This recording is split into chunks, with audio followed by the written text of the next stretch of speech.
Bem, mas um vídeo, com certeza, mais uma crítica, mas na verdade, eu estou me acostumando com essas críticas, né? E isso me faz até bem, porque com isso também eu vou aprendendo. E por que a crítica? Eu estou pronto para receber uma crítica nesse vídeo, porque eu vou falar do nome Jesus. Alguns até estão dizendo que eu voltei a crer nesse nome, né, Jesus. Eu já quero deixar aqui de antemão que eu não creio nesse nome, Jesus. Bom, mas esses dias, esse vídeo acho que já tem um mês, eu vi esse vídeo a semana passada, de alguns irmãos que fizeram um hangout, e ali então eles falaram sobre o nome Jesus.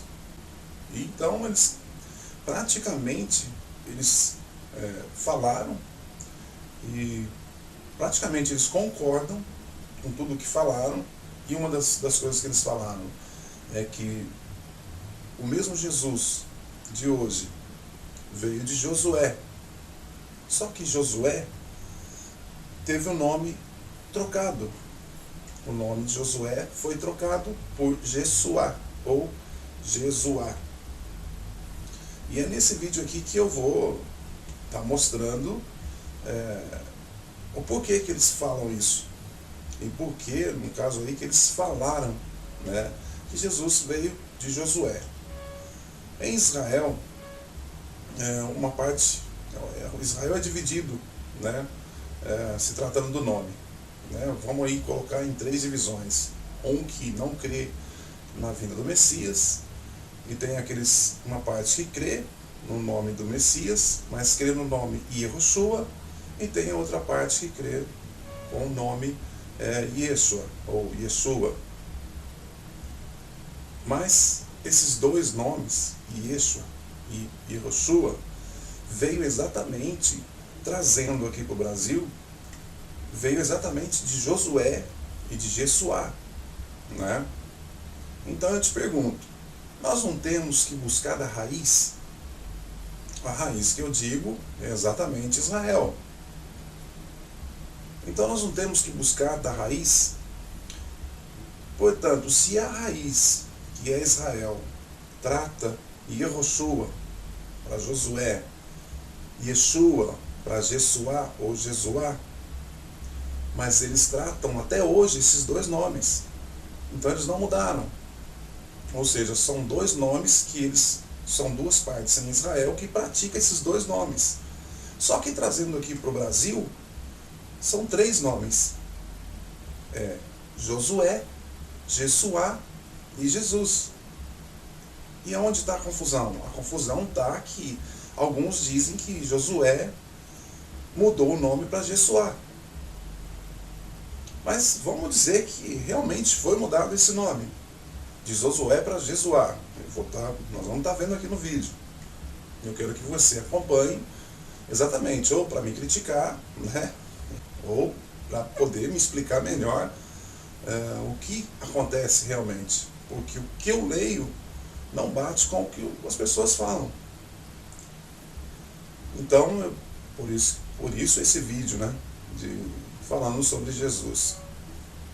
Então, lá em Israel, como eu disse, eles usam os dois nomes, ou Josué ou Jessuá.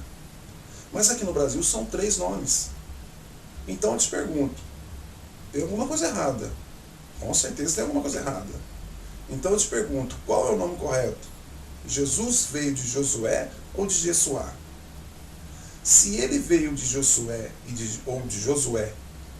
se ele veio de Josué ou de Jessuá, por que então hoje esse mesmo nome Jesus não é citado, não é tratado como Josué ou como Jessuá, como lá em Israel? Você consegue me entender? Ou então não, porque depois do exílio, depois veio a Septuaginta, porque veio do grego, porque Ieso, porque Iesos, porque aí chegou até Jesus. Tá bom. Então por que não mudaram o livro de Josué para Jesus? Ou então por que não mudaram o livro de Jessuá, ou o nome de Jessuá, que nós vamos estar lendo, por que não mudaram o nome de Jessuá para Jesus? Então tem alguma coisa errada. Porque Israel continua, na duas partes divididas que existem em Israel, continua falando o mesmo nome. E por que aqui, estou trazendo só para o Brasil, e por que no Brasil não é assim? Veja bem, muitos tiram esse nome de autores, né, que escreveram livros, gramáticas, né, que traduziram a língua hebraica e assim vai. Eu tenho aqui alguns desses autores que fala sobre isso, que fala sobre esses nomes, né? De Josué. A primeira ocorrência que fala sobre Josué está em Êxodo 17, capítulo 17, versículo 9.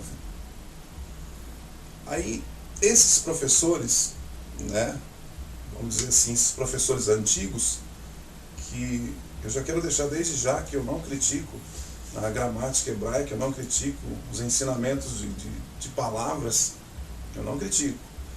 Só que até mesmo esses professores, com certeza, cada um tem a sua fé, cada um tem a sua crença. Isso é óbvio, isso é de cada um, não tem como mudar. Então cada um, às vezes, mesmo sabendo o que está lendo, o que está vendo, ou seja, o que aprendeu, muitos deles não voltam atrás. Eles continuam na crença que eles têm. Por quê? Porque muitos, às vezes, são dependentes, né? Às vezes são dependentes de remuneração, não é? Às vezes, tem alguns professores que não, às vezes eles não podem mudar, porque eles são remunerados para falar exatamente da mesma crença que, ou seja, uma população às vezes acredita, porque senão ele perde o seu valor. Isso aí todo mundo está careca de saber, não é? Então existe a crença, claro, existe a tradução, né? No caso a gramática, que é praticamente perfeita desses professores, mas também nós temos que separar a crença deles. E é isso que eu busquei aqui. Eu não sou conhecedor profundo do assunto, eu já vou avisar desde já, não sou professor. O que eu busquei aqui foi exatamente para te passar o meu raciocínio. Eu peço até que você me ajude nisso, você que sabe, você que entende, que me ajude nisso, que eu preciso aprender também. Mas pelo que eu estou vendo, né, pelo que eu estou vendo, está muito atrapalhado, né? Então é difícil alguém para corrigir, não a mim, mas para corrigir o que já foi, né, o que já foi trombado, vamos dizer assim. Você já ouviu falar do BDB? Não. Você já ouviu falar de Brown, Drivers, Briggs? Não. Você já ouviu falar desses nomes? Francis Brown, Samuel Rose Driver ou Augustus Charles Briggs? Talvez meu inglês não seja muito bom, com certeza não é. Mas eu vou deixar os links aqui, vou deixar os nomes para você estar procurando e você estar indo atrás, como eu fiz. Porque muitos falam de nomes. É fácil você falar de nomes, né? Que fez isso, fez aquilo, mas cada nome que você ouve, esteja buscando, porque você vai poder aprofundar e poder aprender assim, né? De você mesmo. Você vai estar buscando uma verdade e não está engolindo o que os outros estão passando para você. Vamos ler aqui, ó, um trecho sobre essas três pessoas. Os nomes que eu li aqui são três pessoas. Então eu quero ler com você aqui, ó. Léxico hebraico e inglês do Antigo Testamento, mais comumente conhecido como Brown, Drivers, Briggs ou BDB, do nome dos seus três autores. Portanto, essa revista foi escrita por três pessoas. é um padrão de referência para o hebraico bíblico e aramaico, publicado pela primeira vez em 1906. É organizada pela Hebraico Ordem Alfabética, de 3 raízes da letra. Ele foi baseado no léxico. O que é um léxico? É um vocábulo de línguas, ou seja, é um dicionário. Então, esses homens trouxeram esse dicionário para o inglês. E do inglês a gente tem alguns proveitos, né? Somente na internet hoje que a gente pode traduzir e saber o que está escrito. Continuando aqui diz, ele foi baseado no léxico hebraico-alemão de Wilhelm Genésio. Não ligue com a tradução aqui. Traduzidos por Edward Robinson. O editor-chefe era Francis Brown, com a colaboração de Samuel Rolls Driver e Briggs. Daí o nome Brown, Drives, Briggs. São 3 pessoas. Algumas impressões modernas ter adicionado números do forte de referência para o hebraico bíblico e palavras em aramaico. Francis Brown, ele foi um teólogo cristão, ou seja, um crente, estudante de línguas e professor. O Samuel Driver foi um estudioso da Universidade de Oxford, professor de hebraico. Charles Briggs foi um estudioso formado em seminário teológico da União. Ele foi pastor, ele foi um pastor da primeira igreja presbiteriana. Todos esses 3 eram americanos. Os 3 eram americanos. E todos os 3 fizeram esse léxico, né, em base de Wilhelm Genésio. E quem foi esse homem? Vamos ver quem foi esse homem. Esse homem é Wilhelm Gesenius. E agora ficou famoso, né? Agora o nome ficou famoso. E muitos vão saber quem é agora ele, né? Lógico. Se é como eu, se você que está vendo o vídeo é como eu ouço o nome, a primeira coisa que eu faço, quando eu estou no vídeo, eu pauso o vídeo, né, e vou logo saber quem é o nome. Se a pessoa que falou do nome não colocou ali o nome destacado ali para a gente poder estar vendo, eu vou procurar pelo nome. Se você é como eu, esses nomes que eu falei todos você já está procurando. Simbora que eu vou deixar em tudo aí já mastigadinho para você estar lendo sobre eles. Quem foi ele? Ele foi um alemão, orientalista e crítico bíblico, estudante de filosofia e teologia. Ele se tornou o professor mais popular do hebraico e do Antigo Testamento, introdução e exegese. Então ele publicou uma edição, né, que é chamado Alexion.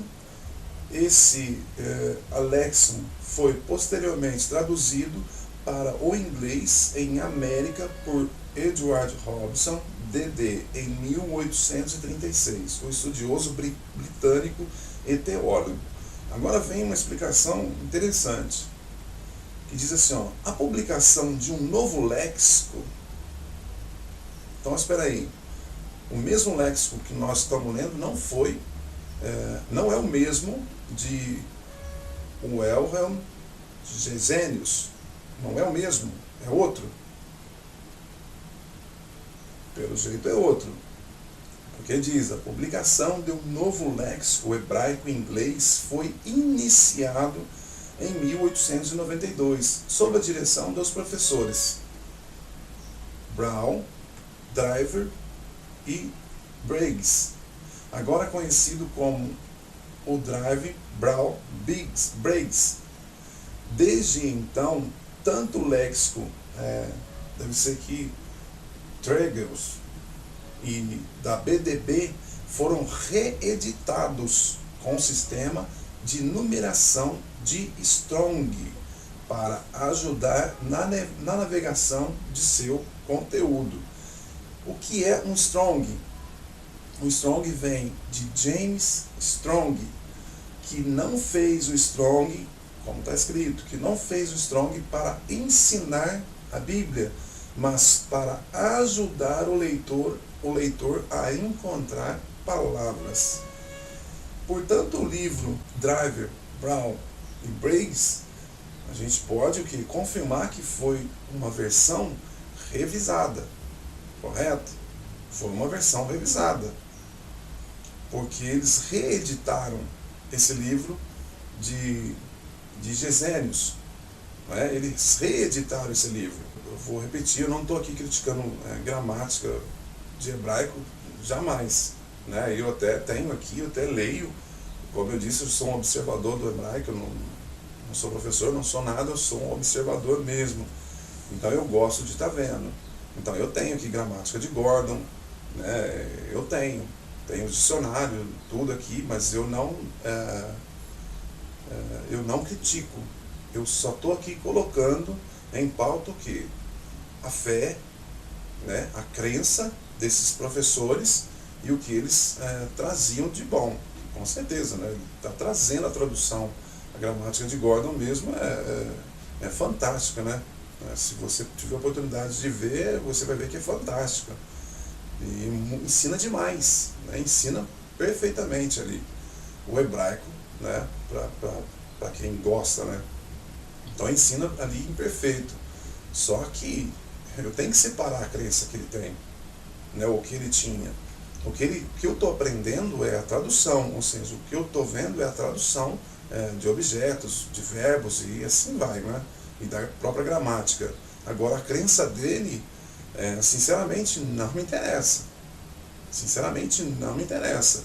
E para muitos, a crença, até professores, eles misturam o que aprenderam com a fé que eles tinham, com a crença que eles tinham, sem saber da própria vida deles. Porque o que eu estou lendo aqui, eu estou vendo, eu peguei na internet.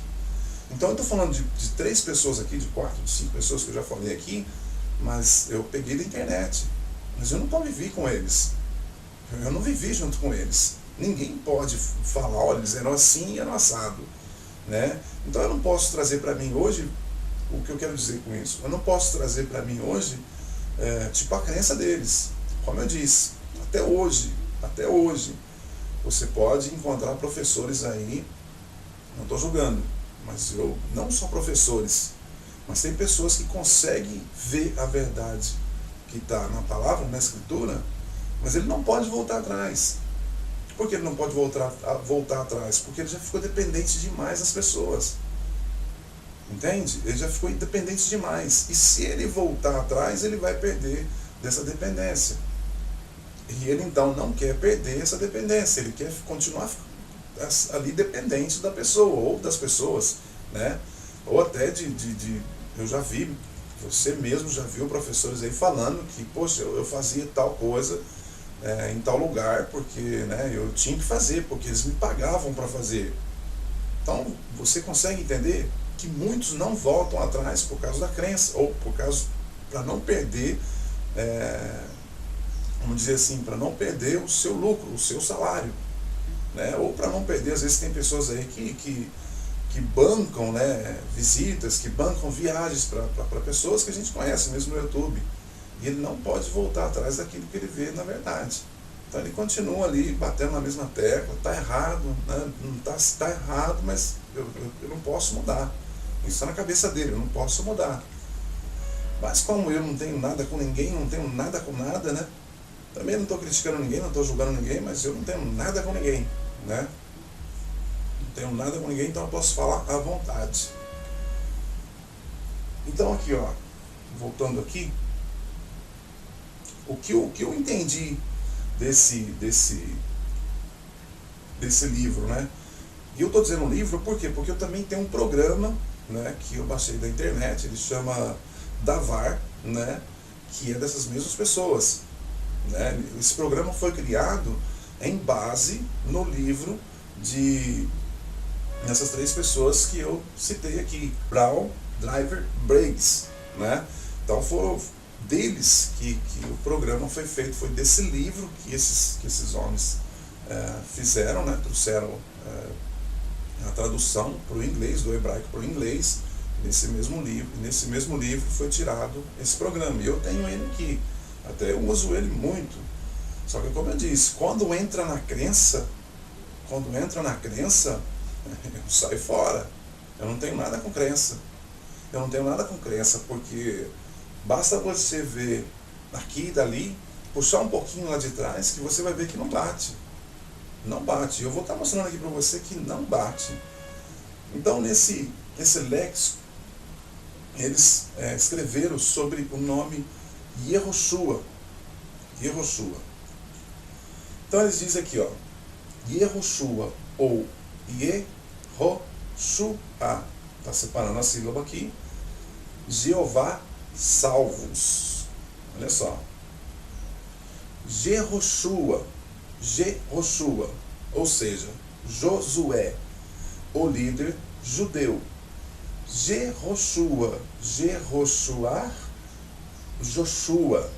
Josué ou Jehoshua significa Jeová é a salvação. Então, isso aqui é um comentário deles, né, sobre o nome, que eles estão transliterando e traduzindo o que significa, no caso, Yehoshua. Correto? Mas, veja bem, eles, por ser um professor de hebraico, eles já tinham que saber que não tem como você... É simples. Você digita aí, ou escreve no papel, sei lá, Yehoshua, e translitera Yehoshua. Vê se vai dar Jehoshua, como está aqui. Não dá, não pode, porque no hebraico não tem a letra J. Não existe letra J no hebraico. E nem no aramaico. Não existe letra J. Então não tem como você traduzir, você transliterar. De começo já não tem como você transliterar nome. Fazer transliteração de nome não tem como. E aí você tenta transliterar para você ver, não vai dar. Então eles, por ser um professor de hebraico, então você vê que tem alguma coisa de errado. Alguma coisa tem errado. Não está certo. Ah, mas não é porque ele tirou do grego. Então o grego tá... Mas espera aí. Eles são tradutores, eles são professores de hebraico. Vamos lembrar aqui que eles não têm nada a ver com o grego. Então eles não tinham que fazer essa transliteração para Jehoshua. Não tinha lógica para isso. Não tinha lógica. Ou eles fizeram essa parte errada, ou então quem relançou o livro deles, né, que reescreveu, sei lá o que, fez a tal mudança, né? E é uma mudança brava, né? Então diz aqui, ó, que esses nomes aí que eu falei tudo, né, significa Jeová é a salvação. Aí se você traduzir Yehoshua, não vai dar isso. Jeová é a salvação. Não vai dar isso. Por isso que eu digo para você que tem alguma coisa errada. Aí ele continua explicando. Do mesmo Yehoshua, ou Jehoshua como está aqui. Ele diz, filho de Num, correto. Da tribo de Efraim, correto. E sucessor de Moisés como líder dos filhos de Israel. Liderou a conquista de Canaã. Correto, né? Aí vem. Segundo ponto ele coloca. Um residente de Bet-Semes. Aí entra numa questão que, se você buscar sobre a palavra Bet-Semes, você vai encontrar em Josué 15:10. Foi ali que começou Bet-Semes. Então ele diz que era residente de Bet-Semes. Em Josué, no livro de Josué 21:16, você pode acompanhar ali que ali foi onde começou a divisão, né, para a entrada das terras. Ou seja, Bet-Seme, então, não era ainda conquistada por Israel. Você pode estar lendo Josué 21. Como que ele podia ser um residente de Bet-Seme? Ele era de Efraim, como nós lemos, mas já li isso, está escrito aqui. Ele mesmo, aliás, um dos professores, ou o professor, né, que disse que ele era filho de Num, da tribo de Efraim, correto. Então, aqui no Josué 21:16, eles começaram a dividir as pessoas para quem ia conquistar as terras. Então, como que ele ia conquistar Bet-Semes, como ele podia ser descendente ou morador, residente, né, de Bet-Semes, se ele não tinha conquistado ainda Bet-Semes? Ah, irmão, mas aí isso aí vem depois. No andar da carruagem você vai ver que sim. Vamos estar lendo, não é? Em Juízes 1:33 diz assim, ó: tampouco Naftali, a tribo Naftali, expulsou os moradores de Bet-Semes. Então veja que eles foram morar junto com as pessoas de lá. E diz, ó, mas habitou no meio dos cananeus que habitavam na terra. Porém, eles foram tributários os moradores de Bet-Semes e Bet-Anat. Então veja que eles não expulsaram, Naftali não expulsou o pessoal, os moradores de Bet-Semes. Mas veja que Israel estava acabando de conquistar Bet-Semes. Vamos continuar. Se você ler o livro de 1 Samuel, no capítulo 6, completo, você pode estar lendo ele completo, o capítulo 6 de 1 Samuel, você vai ver que foi ali que o Criador, foi exatamente ali que o Criador deu as terras de Bet-Semes para Israel. Aí eu te pergunto, isso está escrito em 1 Samuel, mas no capítulo 2 de Juízes, versículo 8, Josué faleceu. Então veja só que Josué já tinha falecido. E depois que, em 1 Samuel, que diz que Israel tomou por inteiro a terra de Bet-Semes. Então como pode esse Josué que nós estamos falando ainda, filho de Num, pôde ser residente de Bet-Semes? Você está compreendendo? Tá difícil de entender? Vamos continuar aqui a explicação dos professores. Em cuja terra a Arca da Aliança, lá em Bet-Semes, em cuja terra a Arca da Aliança chegou a parar após os filisteus devolverem. Terceiro ponto ele coloca aqui, ó, falando de Yehoshua, ou de Josué, ou Jehoshua. Ele diz aqui, ó, sacerdote. Você sabe que Josué não foi sacerdote. Ele era da tribo de Efraim, a qual tribo não se levantava levita e nem sacerdote. Mas o professor aqui afirma, né, que ele foi sacerdote. Aí coloca, filho de Jeozadak. Mas lá em cima, né, ele colocou que esse Josué, esse mesmo Yehoshua, Josué, era filho de quem? Filho de Num. E aqui ele já coloca que ele era sacerdote e filho de Josadak. Ele continua, e de alta. Quarto, ele coloca, governador de Jerusalém. Sob o rei Josias, que deu seu nome a uma porta da cidade de Jerusalém. Aí eu começo a ficar com medo, né? Porque como está aqui, tá? Eu começo a ficar com medo, porque impossível, ele não está falando do mesmo Yehoshua, ele não está falando do mesmo Josué. Não pode. Então eu vou tirar como pontos aqui 1, 2, 3 e até o quarto que foi, que ele está falando sobre um nome, ou sobre o nome Yehoshua, né? Que ele não está falando da mesma pessoa. Aí entenda como você quiser. Eu vou passar aquele assim. Porque primeiramente, ó, ele diz Jerusalém, correto? Jerusalém foi tomada em Juízes 1:8. E ele disse que era governador de Jerusalém. Josué nunca foi governador. Você pode procurar aí, ele era sucessor, ele foi ajudante, ele foi servo, ele foi o governador, ele nunca foi. Segundo, em Juízes 2:8, faleceu Josué. Quando ele fala do rei Josias, o rei Josias é citado pela primeira vez na Escritura em 1 Reis, capítulo 13, versículo 2. Não pode ser o mesmo Josué, o filho de Num. Não pode ser. Josué não foi juiz. Depois dele vieram juízes. Depois dos juízes vieram rei. É impossível que alguém trouxe, né, Josué até ali, até nos reis. Impossível que ele viveu até em reis. Até na época de Davi. Não tem lógica, meu querido, não tem lógica.